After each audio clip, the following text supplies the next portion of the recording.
Imagine mo yung damdamin mo. Minsan umaapaw, minsan parang naglalaho lang. Sa Master Your Emotions, sinasabi ni Thibaut Mayorice na ang emosyon ay hindi kaaway, bagkus mensahe. Sa libro, inilarawan niya ang emosyon bilang energy in motion o enerhiya na gumagalaw sa loob ng iyong katawan at isipan. Hindi ito permanenteng estado. Hindi rin ito tumpak na pagkakakilanlan mo. Sa pamamagitan ng pag-unawa sa likas na kalikasan ng emosyon, paano sila nabubuo, paano sila nagbabago, at paano sila nagsisilbi sa atin, matututunan natin hindi lang ang magtiis kapag may nararamdaman, kundi ang gamitin sila para sa paglago. Sa episodes na ito, sisilipin natin ang unang 5 aspekto ng The Nature of Emotions ayon sa libro. Bakit hindi masama o walang silbi ang mga negatibong emosyon? Ang positibong tungkulin ng negatibong emosyon.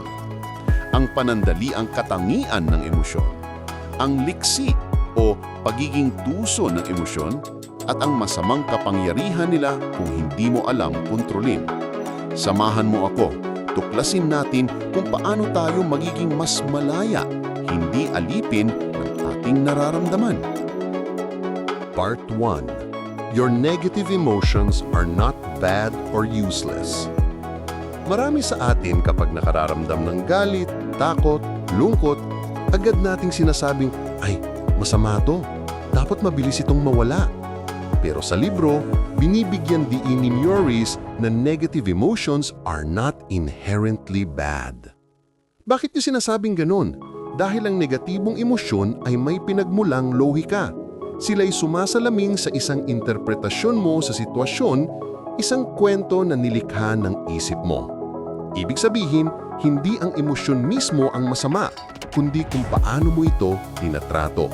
Halimbawa, kung may nagalit sa iyo sa trabaho at naramdaman mo agad naggalit, hindi ibig sabihin ay masama ka, kundi nagpapakita lang na may hangganan ka, boundary, na na-cross. O kaya kapag nakararamdam ka ng takot bago gumawa ng malaking desisyon, yan ay pamamaraan ng katawan, isip mo, para ipaalala na may panganib na dapat pag-isipan. Sa halip na itakwil agad ang negatibong emosyon, maaari kang magsabi, "Salamat sa'yo, gusto kong intindihin ka." Sa ganitong paraan, nagkakaroon ka ng puwang para obserbahan, hindi basta supilin o i-deny ang pakiramdam mo. Dahil kapag in-deny mo, maaaring magpundar ito at mamarkahan ka sa iba pang emosyon na mas komplikado. Sa madaling sabi, ang negative emotions ay hindi tanda ng pagkakamali mo. Sila'y signal, usapan, mensahe na may kailangang tingnan at matutunan. Part 2. Ang positibong role ng negatibong emosyon. Kung dati ay inaakala mo na ang negatibong emosyon ay puro sakit lang, humanda kang mamangha. May positibong tungkulin sila. Sa libro, binibigyang diin ni Mayorice na ang negative emotions ay may value. Nagbibigay sila ng insight, feedback at posibilidad ng pagbabago. Narito ang ilang mga role na maaari nilang gampanan. Signal o red flag. Kapag naramdaman mo ang galit o iritasyon, maaaring sinasabing may na-overstep sa'yo. Kapag nakaramdam ka ng takot, maaari itong magsabing may panganib na hindi mo pa nauunawaan. Sa ganitong paraan, naglilingkod ang emosyon bilang babala. Hindi para ipahamak ka, kundi para gabayan ka. Fuel for growth. Minsan, ang negative emotion ang nagtutulak sa atin na kumilos. Halimbawa, yung dissatisfaction mo sa trabaho ay maaring maging impulse na humanap ng mas meaningful na career, o ang pagkabigo ay nagtutulak sa ating mag-reflect at magbago. Pag-aaral ng sarili. Sa pamamagitan ng pagtingin sa sanhi o dahilan ng emosyon, nakikita mo ang mga blind spots, mga aspeto ng pag-iisip o paniniwala mo na kailangang suriin. Ano ang narrative mo? Ano ang expectations mo? Ano yung hindi mo sinasabi? Pero nararamdaman mo, pagpapalalim ng empathy. Kapag natuto ng makinig sa negative emotion sa sarili mo, nagkakaroon ka rin ng kakayanang mas maunawaan ang emosyon ng iba. Mas sensitibo ka sa damdamin ng ibang tao. Mas nauunawaan mo ang kanilang mga reaksyon. Halimbawa, isipin mo na nasa trabaho ka at binigyan ka ng boss mo ng feedback. Hindi magandang pagkakagawa mo dito. Ulitin mo ulit. Natural, makakaramdam ka ng insecurity o lungkot. Sa unang tingin, parang masakit at gusto mo agad takpan ang damdamin. Pero kung iisipin mo ng mas malalim, may mensahe itong dala. Yung lungkot na naramdaman mo ay nagsasabing, gusto kong mas gumaling. Gusto kong ma-appreciate ang effort ko. Ibig sabihin, ang negative emotion na lungkot ay nagtutulak sa iyo na mag-improve, matuto pa at maging mas maingat sa susunod. Kaya makikita mo, hindi pala walang silbi ang negative emotion. Isa pala itong signal na may pwede kang baguhin o ayusin. Kaya huwag mong isipin na ang negative emotions ay laging masama. Sila ay gabay, paalala at inspirasyon kung paano mo gustong baguhin ang sarili o sitwasyon. Part 3. The fleeting nature of emotions. Isipin mo yung ulap sa langit. Dumadaan, nagbabago, naglalaho. Ganun din ang emosyon. Sa libro, isa sa pinakamahalagang aral ni Mershaw ay emotions are transient. Panandalian lang. Hindi mo kailangang manirahan sa isang emosyon. Hindi ito permanente. Pwedeng dumating, maramdaman ng buong puso, at pagkatapos ay maglaho. Kung naiintindihan mo ito, nabibigyan mo ng sarili mo ng lakas na huwag matrap sa emosyon. Maraming tao ang nakakapit sa emosyon gaya ng, hindi ako aalis sa lungkot na ito, hindi mawawala ang galit ko sa kanya. Pero kapag inobserbahan mo ito ng may distansya, mauunawaan mo. Lumilipad ang emosyon. Kumakalma siya, nagsishift. Halimbawa, isipin mo na kagabi, nag-away kayo ng kaibigan mo. Dahil doon, sobrang bigat ng pakiramdam mo. Parang gusto mong umiyak buong gabi.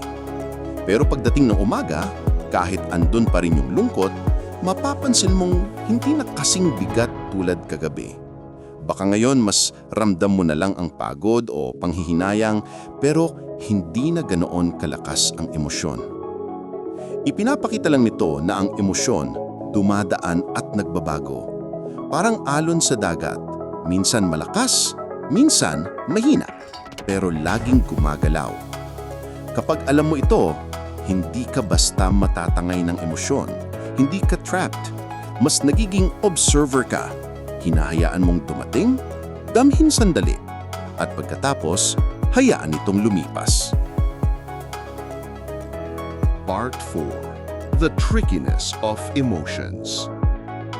Narito ang isa sa mas mahirap unawain. Ang emosyon ay tuso. Sila'y magaling sa pagliliko at pagmamanipula ng isip mo. Sa Master Your Emotions, binabanggit ni Murist na emotions are among the trickiest things to deal with. Bakit tuso ang emosyon? Narito ang ilang dahilan. Una, nagkukunwari sila.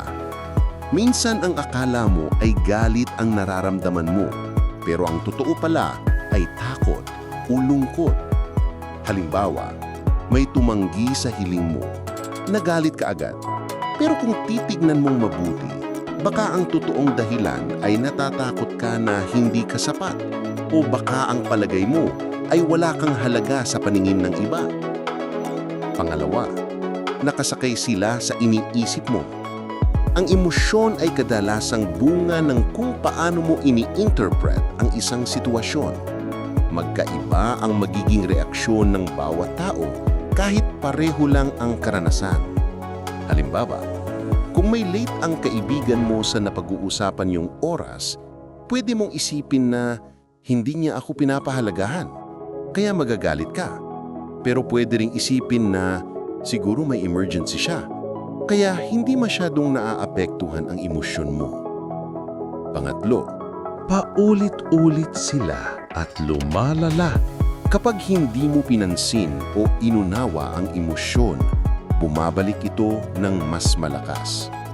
Halimbawa, ang simpleng pag-aalala sa trabaho, kapag hinayaan, pwedeng maging matinding kaba, tapos tuloy-tuloy hanggang maging anxiety o depression.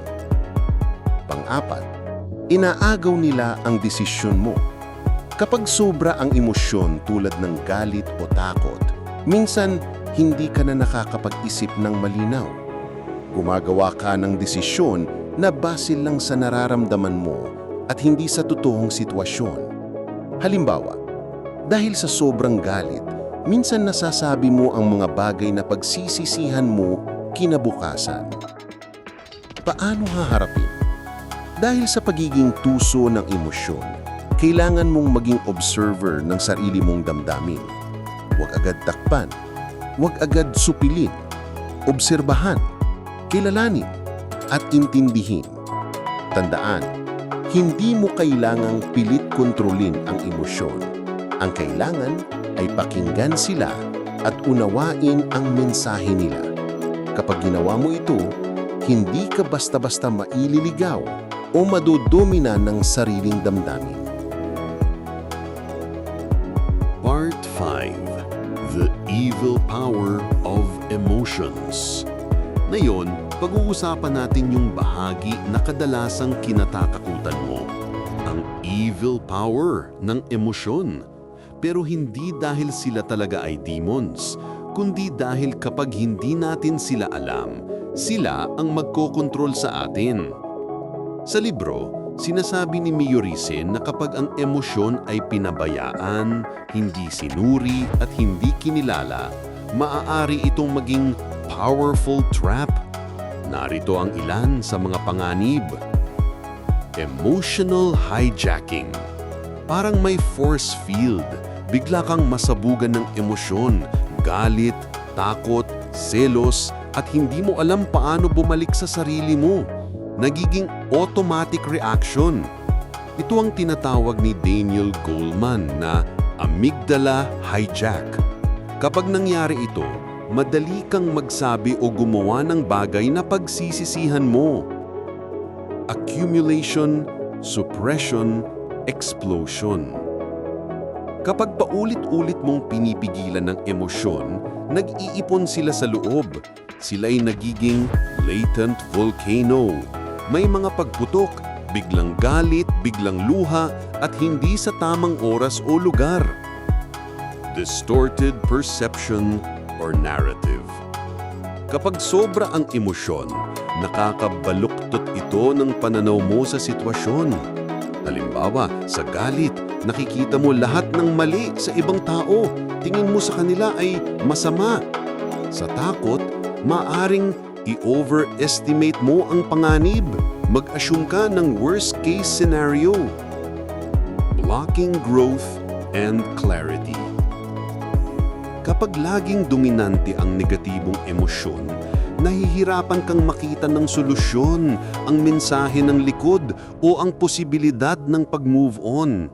Nananatili ka sa loop ng masamang pakiramdam. Emotional identity.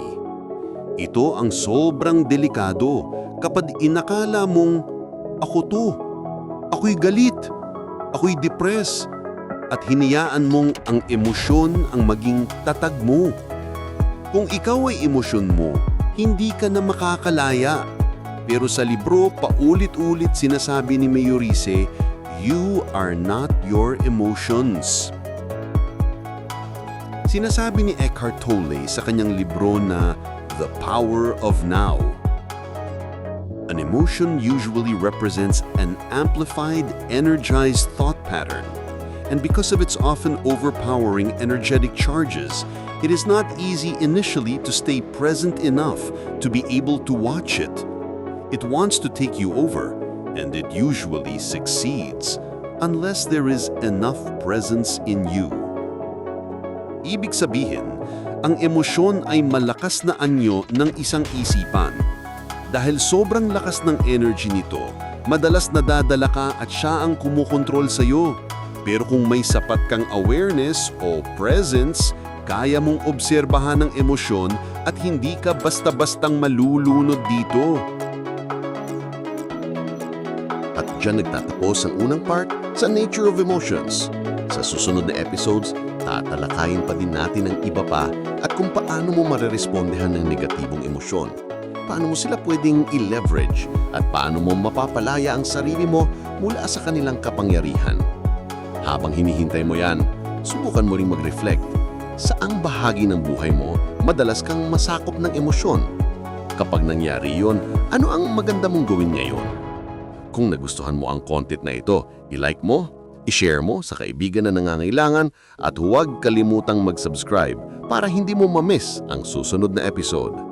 Salamat sa pagsama mo sa akin sa unang hakbang na ito. Hanggang sa muli, ingat!